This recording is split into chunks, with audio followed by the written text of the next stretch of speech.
Tanaman yang bijinya berkeping dua memiliki akar tunggang. Nah, berarti ini kita misalkan sebagai P, ada P, memiliki akar tunggang ya. Semua tumbuhan palem memiliki akar serabut. Tanaman jet adalah tanaman yang bijinya berkeping dua. Nah, gitu. Jadi ada P, semuanya tanaman yang bijinya berkeping dua memiliki akar tunggang. Oke. Semua tumbuhan palem memiliki akar serabut. Gitu. Tanaman jet adalah tanaman yang bijinya berkeping dua. Sebetulnya ini jaka sembung makan sukro ya, nggak nyambung bro gitu ya. Ini soal sambat bos sekali, tapi ternyata premisnya nggak ada hubungannya dengan yang bawah. Tanaman yang bijinya berkeping dua memiliki akar serabut. Oke. Semua tumbuhan palem memiliki akar serabut. Sorry. Beda-beda ya. Tanaman yang bijinya berkeping dua memiliki akar tunggang. Semua tumbuhan palem memiliki akar serabut. Jadi ini tanaman biji berkeping dua, akar tunggang. Ini semua tumbuhan palem, akar serabut. Gak nyambung ya. Tanaman jet adalah tanaman yang bijinya berkeping dua. Tanaman jet adalah tanaman yang bijinya berkeping dua. Tanaman yang bijinya berkeping dua memiliki akar tunggang. Berarti tanaman jet memiliki akar tunggang gitu. Ada nggak kesimpulannya? Tanaman jet bukan tumbuhan. Semua tumbuhan palem memiliki akar serabut. Tanaman jet bukan tumbuhan palem. Tumbuhan palem yang memiliki akar tunggang hanyalah tanaman jet. Nggak, bukan. Tanaman jet memiliki akar serabut. Nah, bisa nih. Tanaman jet adalah tanaman yang bijinya berkeping dua. Berarti tanaman yang bijinya berkeping dua memiliki akar tunggang. Pusing juga ya gitu ya. Oke, tolong makin jawabannya di share ya, dikasih tahu. Terima kasih. Oke, tulis kalau mau jelas, biar tulis ya ini biar kelihatan nih. Tanaman. Nanti kawan-kawan nggak usah ditulis ya kalau di soal di CPNS, nanti menyita waktu ini. Nah, lumayan nih. Makin nulis sengaja biar memudahkan kawan dalam memahami apa yang makin berikan, apa yang makin sampaikan ini gitu kan ya. Tanaman yang bijinya berkeping dua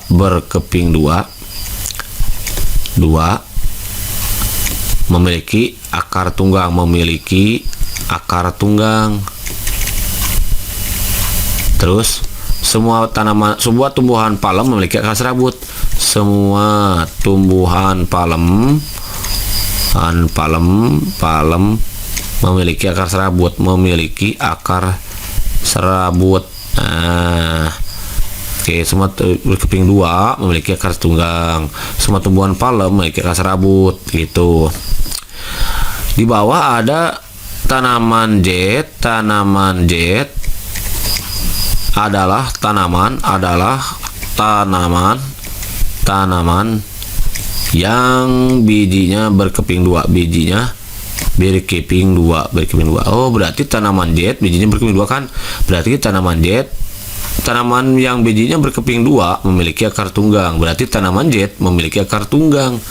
Tanaman jet memiliki akar tunggang. Tanaman jet adalah tumbuhan palem yang memiliki akar tunggang. Bukan. Tanaman jet adalah jenis tumbuhan palem. Bukan. Ini wrong kan? Semua tumbuhan palem, enggak kan? Kita nggak tahu tanamannya biji apakah palem bagaimana gitu kan ya. Tanaman jet adalah tumbuhan palem yang memiliki akar tunggang. Nggak tahu dari mana itu tanaman jet adalah tumbuhan palem. Wrong berarti ini ya. Tanaman jet memiliki akar serabut. Nah, akar serabut itu semua tumbuhan palem memiliki akar serabut. Itu palem ya. Tanaman jet memiliki akar serabut. Wrong juga. Nah, tumbuhan palem yang memiliki akar tunggang hanyalah tanaman jet. Apalagi ini, tanaman jet bukan tumbuhan palem. Tanaman jet bukan tumbuhan palem. Kenapa? Ya paling gitu. Harusnya kan kesimpulannya tanaman jet adalah tanaman yang bijinya berkeping dua. Harusnya kesimpulannya itu kan tanaman jet. Kalau mau tanaman jet memiliki akar tunggang. Harusnya, karena di option nggak ada tanaman jet yang memiliki akar tunggang, berarti tanaman jet bukan tumbuhan palem. Kenapa? Karena kalau semua tumbuhan palem dia memiliki akar serabut. gitu. Kalau tunggang bukan palem berarti ya udah, berarti jawabannya adalah yang A gitu kan ya. Tanaman jet bukan tumbuhan palem gitu ya. Thank you, pertanyaannya sangat bagus sekali. Nah, mudah-mudahan apa yang berikan sampaikan bisa bermanfaat kepada semua. Insya Allah di next video, di next kesempatan Maki akan khusus membahas soal-soal tentang silogisme yang lebih bagus lagi ya, kayak gini gitu ya. Soal kayak gini lebih menantang kita, seperti Maki juga tertarik dengan soal kayak gini gitu ya. Oke, dan berikutnya sebelum ke sana nanti Maki sekarang akan berbagi sedikit dulu terkait dengan silogisme gitu kawan ya. Nanti silogisme itu konsepnya kawan-kawan, silogisme itu penarikan kesimpulan, konsepnya ada yang bisa pakai rumus, ada yang enggak. Nah, kayak tadi itu bisa kita pakai analogi kita saja gitu. Atau bisa dengan konsep lingkaran tadi ya, dengan sebuah diagram pen, atau ya membuat arsiran daerah, atau nantilah di pertemuan berikutnya pokoknya akan Maki bahas tuntas semuanya itu. Kalau sekarang ini kita akan belajar silogisme yang pernah kita dulu pelajari saat kita duduk di bangku SMA. Langsung saja ya. Oke, nggak apa-apa kalau langsung saja ya. Jadi metode penarikan kesimpulan itu ada 3, yaitu modus ponen. Ada 3 modus ya. Modus ponen. Yang kedua modus tolen. Modus tolen. Yang nggak ada itu modus dusta gitu, modal dusta nggak ada ya. Yang terakhir adalah silogisme. Gitu penarikan kesimpulannya. Kalau modus ponen itu bentuknya jika ada P maka Q, lalu nanti kita punya P, maka kesimpulannya Q gitu. Kalau modus tolen itu jika ada P maka Q, lalu kita di sini nanti punya negasi Q. Negasi Q itu adalah ingkaran dari Q gitu. Maka kesimpulannya adalah negasi P. Negasi itu adalah ingkaran, ditandai dengan adanya tidak atau bukan. Kalau silogisme nanti itu jika ada P maka Q, premis pertama ini. Kemudian premis keduanya jika ada Q maka R, maka kesimpulannya ini Q coret aja, cerot gitu kan ya. Kesimpulannya adalah P maka R. Contoh soal yang ini, jika hujan turun maka Mang Akil memakai payung, berarti ini P, ini Q. Mang Akil memakai payung, ini Q kan, berarti ada P, ada Q. Mang Akil memakai payung, ini kan. Nah, kesimpulannya bagaimana? Ini coret, cerot gitu, berarti P-nya apa? Hujan turun gitu. Berarti kesimpulannya yang atas itu adalah hujan turun. Nah, ini metode penarikan kesimpulan dengan cara modus ponen gitu kan kawan. Understand? Ini tadi mantap. Kalau mantap, next number 2. Jika harga BBM naik maka harga sembako ikut naik. Oh, berarti jika P maka Q. Harga sembako tidak naik. Oh, berarti ini kan milik Q, tidak naik. Nah, ada kata tidak, berarti negasi Q kawan. Nah, maka kesimpulannya ini Q coret, cerot gitu ya. Ini kan ada negasi belum coret, P-nya belum coret, turunin P, negasinya turunin, berarti kesimpulannya dah negasi P. P-nya apa? Jika harga BBM naik, berarti harga BBM naik, berarti harga BBM, harga BBM gitu ya, BBM tidak naik. Nah, kesimpulannya. Nah, ini metode penarikan kesimpulan seperti ini disebutnya modus tolen gitu kan kawan. Inap jadi mantap, next. Yang terakhir nih, jika harga BBM naik berarti jika P maka harga bahan pokok naik, maka harga bahan pokok naik. Gitu aja cukup satu ya, nggak usah harga gitu ya. Sorry salah yang ngetik ini. Siapa yang ngetik? Magi, berarti salah. Magi, sorry nih. Maka harga bahan pokok naik berarti Q. Jika harga bahan pokok naik berarti Q lagi, maka Maki kecewa gitu ya. R gitu. Ini gimana kesimpulannya? Ini Q, berarti coret aja, cerot, berarti tinggal siapa? PR gitu, PR gitu ya. Berarti ini modus silogisme, ini proses penarikan kesimpulan dengan cara silogisme. PR, P-nya apa? Berarti jika harga BBM naik, maka Mang Akil kecewa gitu kan ya. Gitu, tinggal pilih option kayak gitu kawan-kawan. Cara penarikan kesimpulan dengan silogisme itu ya ada 3 modus tolen, modus ponen, dan silogisme. Di sini sudah sajikan sebuah masalah, namun apapun masalahnya minumnya teh botol sosro gitu ya. Selalu hadapi masalah dengan senyuman, jadi Semoipus solution. Biar apa? Iya betul, biar inspirasi gitu kan ya.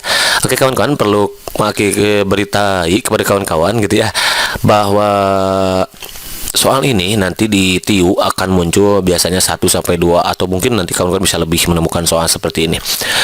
Jadi tugasnya adalah kawan-kawan harus terampil dan banyak berlatih intinya ya. Kalau kawan-kawan sering berlatih, insya Allah nanti kawan-kawan bisa dengan cepat menemukan kesimpulan yang diharapkan gitu kawan-kawan nih.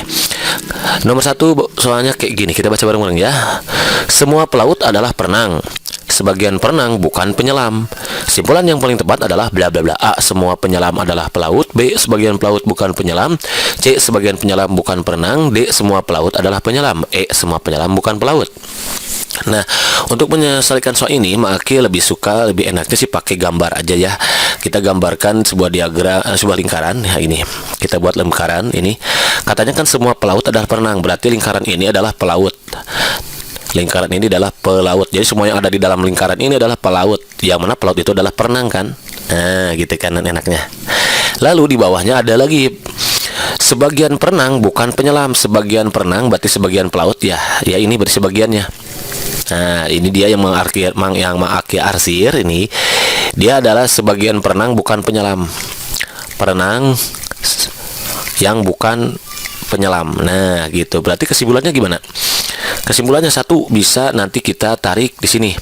Sebagian perenang berarti ya ini kan ya sebagian banyak. Ini sebetulnya kawan-kawan bisa ditarik banyak kesimpulan tergantung si pembuat soal maunya yang mana gitu. Bisa kita pakai yang ini, yang diarsir ini. Kalau mau pakai bisa yang ini. Berarti kalau ini sebagian perenang katanya bukan penyelam. Berarti sebagian perenang lagi penyelam kan ini. Nah, bisa itu sebagian penyelam bukan perenang. Kalau mau pakai yang ini, sebagian perenang adalah penyelam, boleh ini ya. Karena yang sebagiannya kan bukan. Boleh begini, sebagian perenang